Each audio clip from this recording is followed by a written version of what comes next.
স্বয়ং রামও এখানে মনোবাসনা জানিয়েছিলেন।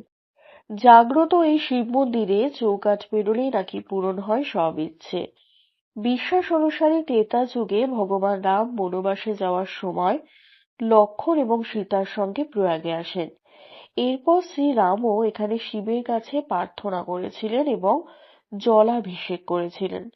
তার পথে আসা সমস্ত বাধা দূর করার কামনা করেছিলেন। প্রতিদিন কাতারে কাতারে মানুষ এখানে আসেন।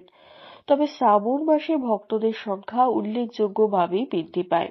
কোথায় রয়েছে এই বিখ্যাত মন্দির, চলুন জেনে নেওয়া যাক। প্রাচীন মনোকামেশ্বর মন্দিরটি ধর্মীয় নগরী প্রয়াগরাজের যমুনার উত্তর তীরে অবস্থিত। কথিত আছে যেখানে একজন ভক্ত মন প্রাণ দিয়ে কিছু চান তার ইচ্ছে অবশ্যই পূর্ণ হয়।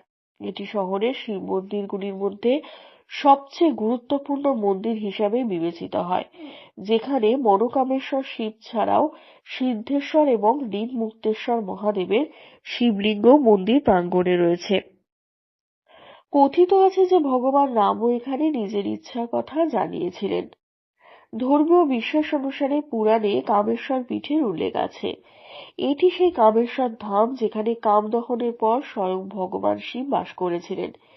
বিশ্বাস করা হয় যে যমুনা নদীর তীরে অবস্থিত মনোকামেশ্বর মন্দিরে দর্শন করলেই সমস্ত ইচ্ছা পূরণ হয়। বিশ্বাস অনুসারে ত্রেতা যুগে ভগবান রাম বনবাসে যাওয়ার সময় লক্ষ্মণ এবং সীতার সঙ্গে প্রয়াগে আসেন। এরপর শ্রীরামও এখানে শিবের কাছে প্রার্থনা করেছিলেন এবং জলাভিষেক করেছিলেন। তার পথে আসা সমস্ত বাধা দূর করার কামনা করেছিলেন। প্রতিদিন কাতারে কাতারে মানুষ এখানে আসেন। তবে শ্রাবণ মাসে ভক্তদের সংখ্যা উল্লেখযোগ্যভাবেই বৃদ্ধি পায়।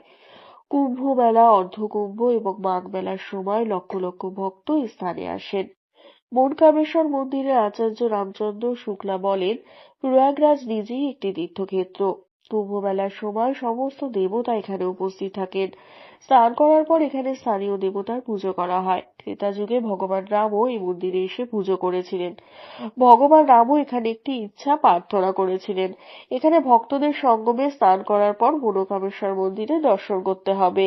রামচন্দ্র শুক্লার মতে কামদহনের পর ভগবান শিব স্বয়ং মনোকামেশ্বর মন্দিরে আবির্ভূত হয়েছিলেন। এখানে আসলে সমস্ত ইচ্ছা পূরণ হয়।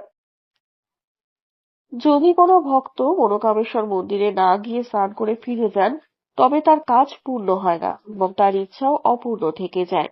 অতএব সঙ্গমে আগত প্রতিটি ভক্তকে মন্দিরে দর্শন করতে হবে। নিয়ম এমনই। মন্দিরে আসা এক ভক্ত মিলন কুমারী বলেন, এই মন্দিরের বিশেষ গুরুত্ব রয়েছে, কারণ এটি সঙ্গমের তীরে অবস্থিত।